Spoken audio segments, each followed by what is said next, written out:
I'm Danielle Chikeles. I've been competing since 2010 in the fitness division. I went pro in 2014 at Chicago Junior Nationals. And I've been actively competing in the pro circuit since 2014. Um, I've been to 2 Olympias and 2 Arnolds, and yeah.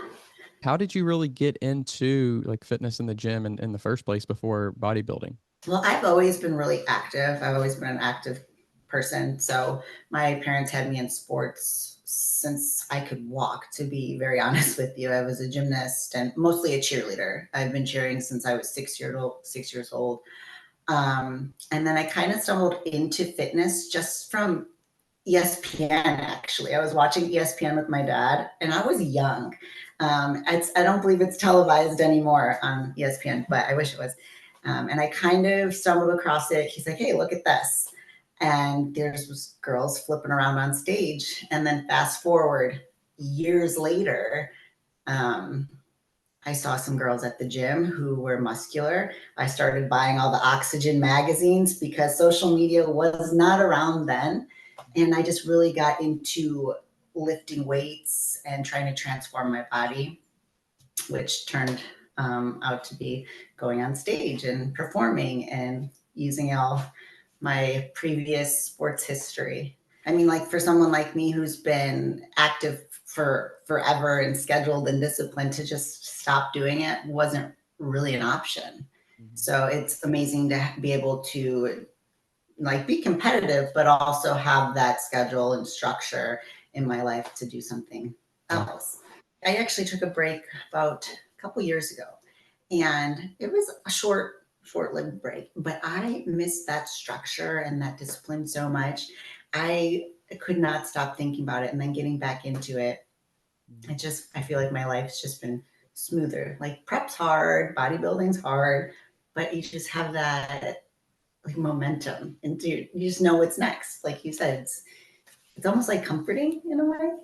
Are you a personal trainer, online fitness coach, or gym owner on the verge of burnout? Are you wanting to grow your fitness business but can't add more hours to your hectic schedule? Introducing Trainer Revenue Multiplier, the premier wealth creation system for fitness professionals that helps you earn more and work less. Visit www.trainerrevenuemultiplier.com today to schedule your free business accelerator session. If you're serious about taking your business to the next level, schedule your call today. Your whole day's planned. Yeah, Your whole week's planned, your whole month's planned. You just right. know. Yeah, that's a great way to put it. I've never really thought about it as comforting, but I think that it definitely resonates with me as being comforting. Absolutely. I like that. I like to call it my own little bubble. I like to stay in my bubble, do my own thing. And it's not that I can't like mix in the outside world or have a life outside of bodybuilding, but like it can intertwine it and still be able to do everything. But I love my little bubble. It's peaceful here. I have control over what I do. And I like that. Yeah, Yeah. There's a lot of chaos in the world. And to have that like peace, it's nice. yeah, It's nice. definitely. Getting into like how long after you started to like really work out and get comfortable in that arena did you start to think about I want to do bodybuilding and then getting into a prep and like that kind of process of it? Okay. Well, I started 2010, and I just started working out and seeing people in the gym. Um, and I kind of knew right away that I wanted to look like that. I wanted to look like those girls. And about a year after really training, so I guess I would say I started like late 2008, 2009. About a year after, it was my 21st birthday. And my mom said, well, what do you want to do? And I said, I want to do a bodybuilding show. She's like, yeah, okay. And so that's what I did. Instead of going out, instead of having a big party, I remember I went to Barnes and Nobles with my mom and my brother, and we got all the bodybuilding books. And I sat there and I read all of them, and we got a bunch of them. And that's what I did. And then a couple months later, I competed in my first show, and it's been my life ever since. That's awesome. That's crazy to think you go from, that route of what do I want to do to like right away, it's like, I'm doing this. I'm all into it. I'm getting all the books. I'm reading all the books. I'm getting all the Yep. information. And I think that's in some ways a little bit of a lost art of like figuring it out in some senses before you Mhm. just like dive all like head first into doing it. I think Mhm. nowadays it's more like, oh, there's a million coaches. I'll find a coach. They know what to do, and we'll just put it in their hands, which I think there's value in a great coach. Don't hear me saying that, but if you don't have any grasp, then I think there's a little bit of a lack of like knowing the right questions to ask, knowing the right places to look for information, and knowing, Right. is this a good coach in the first place? So I think, Mhm. it's kind of a lot, like I said, a lost art of educating yourself before diving in. Exactly. I mean, I fell in love with working out before I even thought about competing. I fell in love with going to the gym, lifting weights, all different types of workouts. I really explored that. I like to run. So that was my first thing is I really enjoyed being in the gym. That is what I loved. And then from there, I was able to make something of it and transform myself and then get even further into competing. And I was like, how much can I change my body? How far can I take this? So it started with loving the gym and the weights first. And a lot of people, especially with social media now, they just see this person like, well, I want to look like her. They have no idea what it takes to look like this person. So, yeah. When you were reading those books, I mean, what kind of realizations did you have about like what bodybuilding really was? I honestly, I think what really caught my attention with bodybuilding is obviously the physiques, but it was like an art. It was truly an art, and everyone's journey is very different. And I thought that was so cool. But I also loved the discipline and structure of it. And that's what really captured it for me is like, I need that. I like this good schedule. I can do this. I already eat well. I can plan all my meals. Yeah. So for me, I think it was just like the structure and the discipline and then the outcome of doing those things and doing them well. It kind of goes back to I think what you and I were talking about as well with like the structure and knowing that if you do A, B, and C, you're going to get certain results, and like there's comfort in knowing that as well. Like, you happen to actually remember any of the like the authors of the books you were picking out? Oh gosh, no, but I'm sure I have them somewhere. I'm sure. I'm sure of it. So I would make binders and I would cut out people like Ava Cowan and Jen Hendershot, and I would cut them out and I would make like vision boards almost, which I didn't realize at the time that that's what it was. And then I'd put their workouts and their what they were eating, and I have binders of just cutouts. And it sounds a little obsessive and crazy, and that's fine because I think you need to be that to to be able to do this sport and do it well. Um, so I know they're somewhere. So I'll have to look. But that'd be cool to pull them out. I don't Yeah. remember, but I Um, do. I have a bunch of them. is that something that in the early days you just kind of like would go back and like reference and feel like maybe this is something I should try now and all that kind of stuff? Yeah, yeah. I guess it was like workouts that I saw in magazines. I'd cut it out. A picture of someone's body, and I was like, I want to look like that. I'd cut it out. So, I mean, that's before social media, so I guess that was my version of Instagram, right? Yeah. Yeah, the flipping the pages was like scrolling. Yeah. I make it sound like I'm so old, but that's what we had. Yeah. I Yeah, mean, that's what I used. yeah, that's what I was gonna say. You use what you have, and it's funny when you look back, I think sometimes we think, how did we do it without this, or how do we manage without that? And it was what it was, and it was just sometimes I think that, there's obviously value in like making things more streamlined and more efficient and things, but I also think there's value in like struggling through something and doing it the hard way and learning how to do it yourself and like the nitty-gritty aspect too. Yeah, trial and error. Mhm. Absolutely. I agree with you 100% on that. I think a lot of people don't get that these days. Yeah. Are you a personal trainer who wants to scale and grow your business online? Have you been coaching online for years, yet don't know how to incorporate online into your current business model? Introducing Trainer Revenue Multiplier, the premier wealth creation system for fitness professionals that helps you earn more and work less. Visit www.trainerrevenuemultiplier.com today to schedule your free business accelerator session. If you're serious about taking your business to the next level, schedule your call today. The Weight Room Podcast is thrilled to announce our new sponsor, Prime Science. They're leaders in harnessing scientific research to revolutionize your fitness journey. With a firm foundation in the latest health sciences, Prime Science offers innovative products to help you achieve and surpass your fitness and health goals. These tools are more than just accessories. They're the result of rigorous scientific research aimed at optimizing your health. Dive deeper into how you can transform your approach to fitness at primescience.co.uk. Trust me, with Prime Science, you're in scientifically sound hands. We should know our bodies better than anybody and any coach. And so we should be able to coach. A coach is super valuable. I mean, every coach that I've ever had, whether it was from, as a kid, just doing cheer, I've learned something and I've been able to apply that, whether it's my everyday life or a prep or just, bodybuilding in general. I've learned something and I've been able to use it. Even the negative stuff. I know a lot of things I will never do because so-and-so did it with me and it didn't work. So, we really know our bodies the best, and trial and error and, through different coaches, that's the best way we can learn and apply it towards our next prep or life. Yeah, well, I think that's cool about bodybuilding is it's a cyclical thing. Like you go through one season, you learn the lessons, you go through the preps, you learn the lessons, and the next time you can apply those directly to, and one prep, the first one to the second one may not be like I can apply all these lessons, but your second one to your fifth one to your 10th one, it's like, oh wow, now I understand how all these pieces are kind of coming together.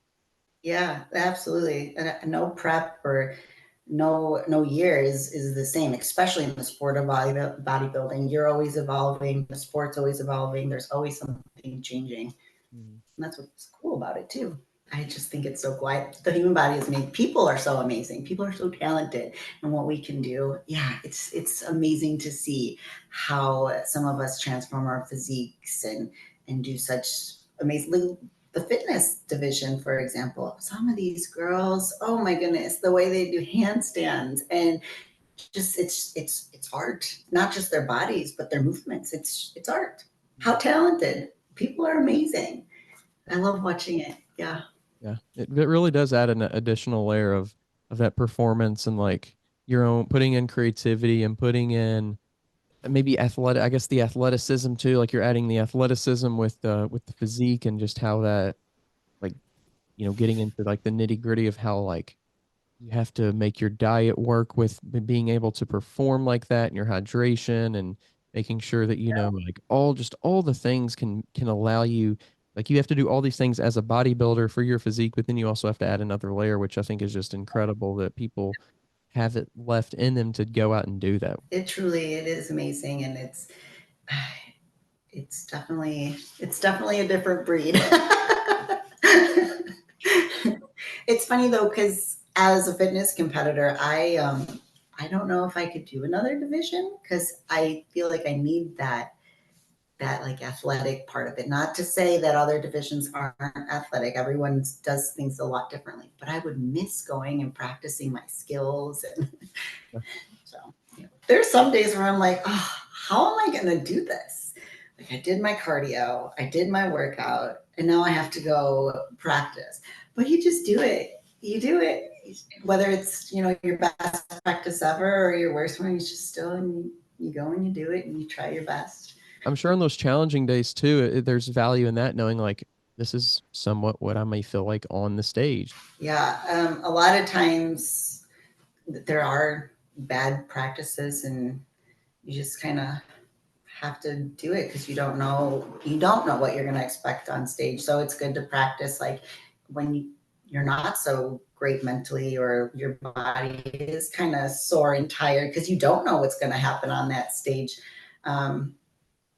Yeah, practicing at all different times of the day too, just to see, just because you don't know when you're going to perform sometimes. So that helps. But yeah, it's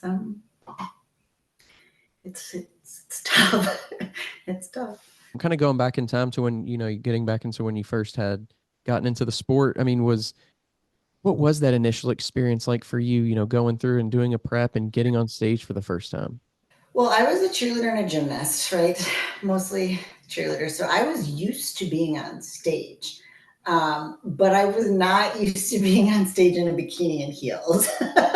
So um, that was kind of hard for me at first. The routine part, I was fine with. It was the posing and the heels and the tanner and all that. That was kind of an initial, like, what am I doing? But I knew how much I loved the journey to get there. And so that's kind of what really attracted me and kept me going, was that whole process. Honestly, that's probably why I do it, is because I actually enjoyed that part, is the whole process to get to the stage more so than actually standing on the stage. Interesting. Everyone starts different, but 16, 12 weeks for how many minutes on stage? So you really kind of have to enjoy the whole process. Otherwise, I mean, why are you doing it Yeah. for 2 minutes? You got to enjoy the whole thing. The Yeah. hard days. I personally, I like, I guess we could call it the struggle of it, the challenging days, because those days when you're able to push past it, I mean, it says a lot about yourself. It makes you feel good about yourself. You accomplished another day. Yeah. You accomplished what you didn't think you could. And you're doing things that, well, a lot of the world can't do or wouldn't want to do. Mhm. That's cool to me. It does transfer over into your everyday, day-to-day life. Mhm. So when you got off stage that first time, did you know that you were, in this for the long haul, or what was that? What were the Oh, feelings yeah. like for you? Oh yeah, I knew. I knew I wanted to do another one. I was already looking at doing another one before I even walked off the stage. Um, but there wasn't a lot of fitness shows in Illinois, so that was the tough part. Did have to travel a little bit for it, but yeah, I did. I knew that it was gonna be my thing. Yeah. That I would be doing it for a while. I didn't know that I would be doing it at this level. Like I said, I just wanted to look the part. Just I wanted to look it, I wanted to do it, but I didn't know I would be a pro. Like those were the girls you saw in the magazine back then. I had no idea I was going to take it this far, but I'm really glad I did, and I kept doing it. At what point did you maybe start to feel like you had the potential at least to become a pro and like to achieve things that you at the beginning you thought were kind of maybe crazy, if you want to call them like that? I never really thought that I could go pro, to be honest with you. It's not to say that like I don't deserve it or I couldn't have done it back then, but my whole thought process with it was, like I said, I just wanted to work that hard to get the results of looking a certain way. Um, and I had a friend who actually I get to work with now. So everything went back full circle. He told me, he goes, don't work out to be a pro. Don't train to be a pro.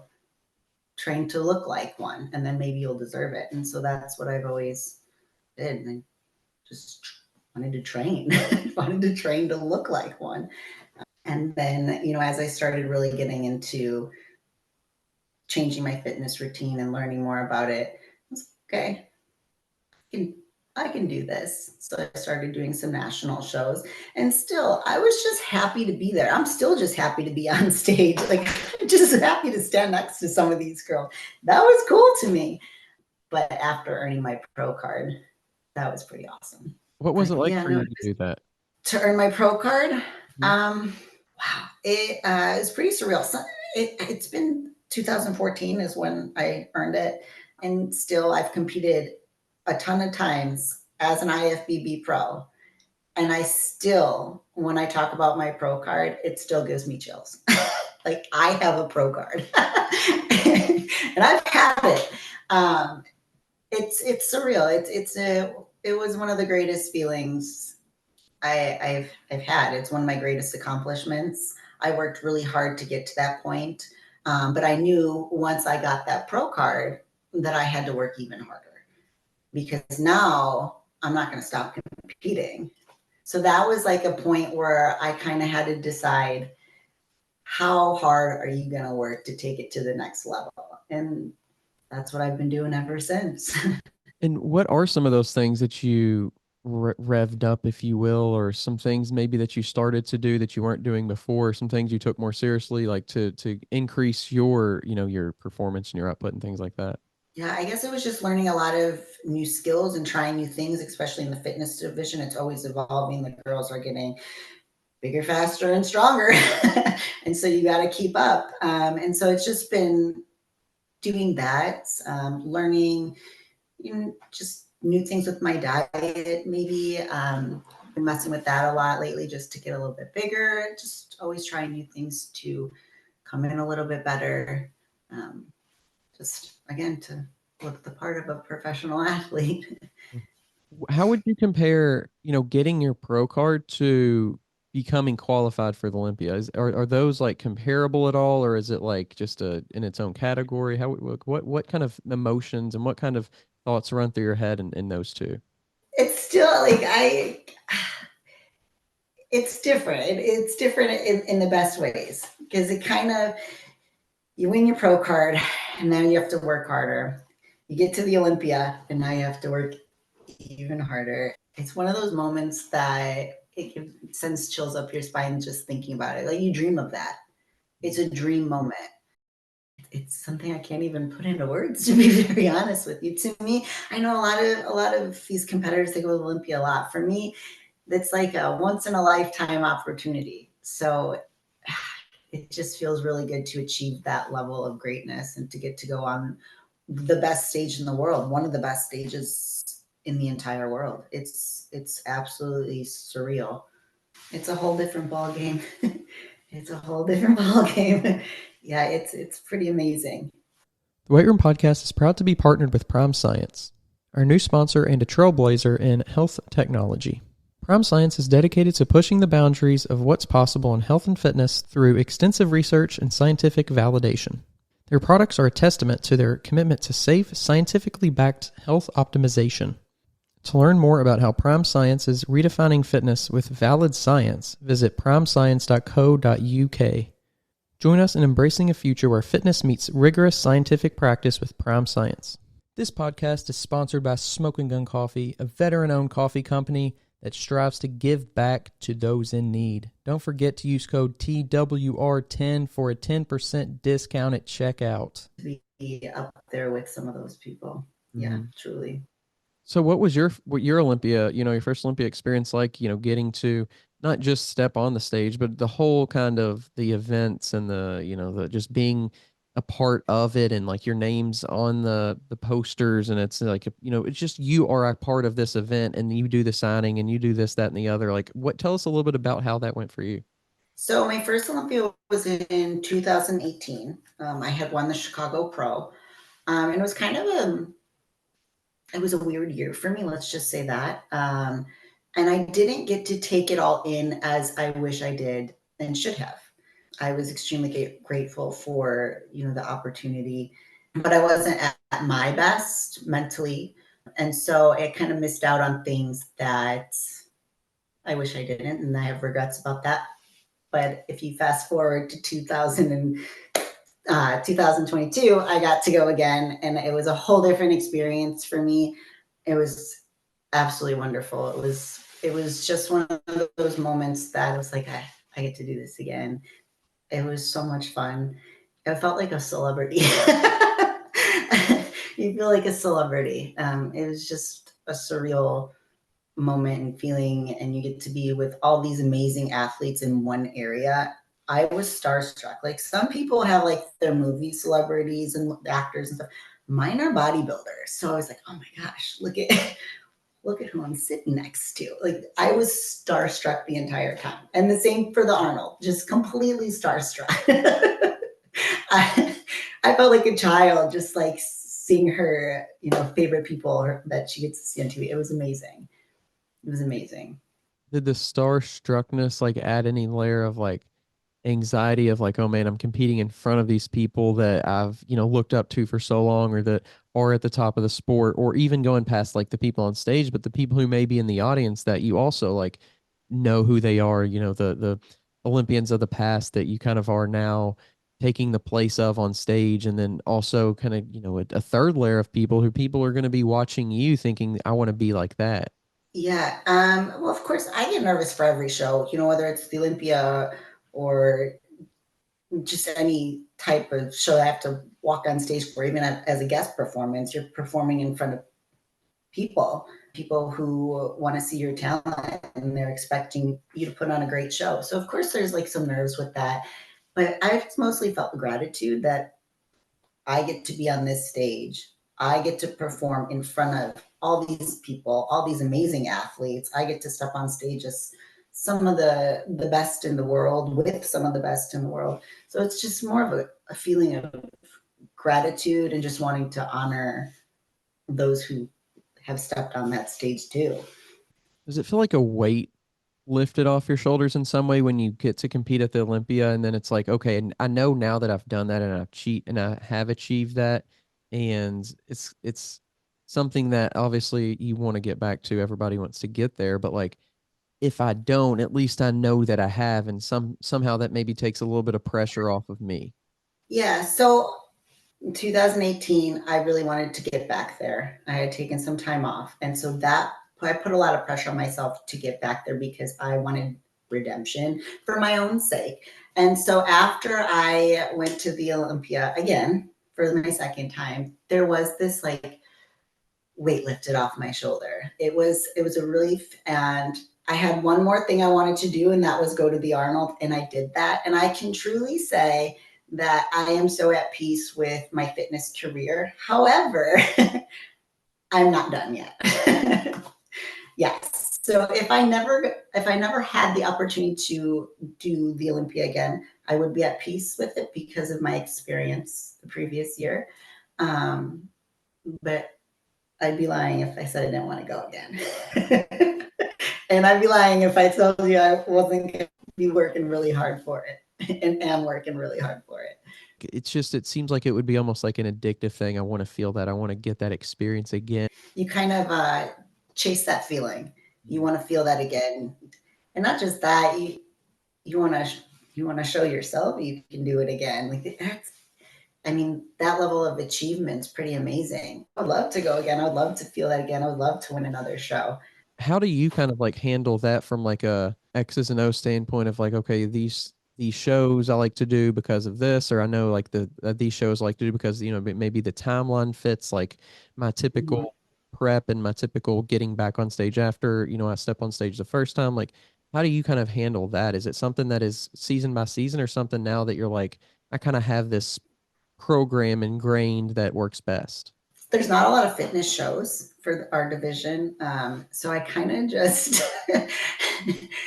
I look at the ones that are there, and I kind of pick within like the earlier shows. I try to, and that's usually my goal, is to hit some of the earlier shows and then be able to take a nice off season if I can.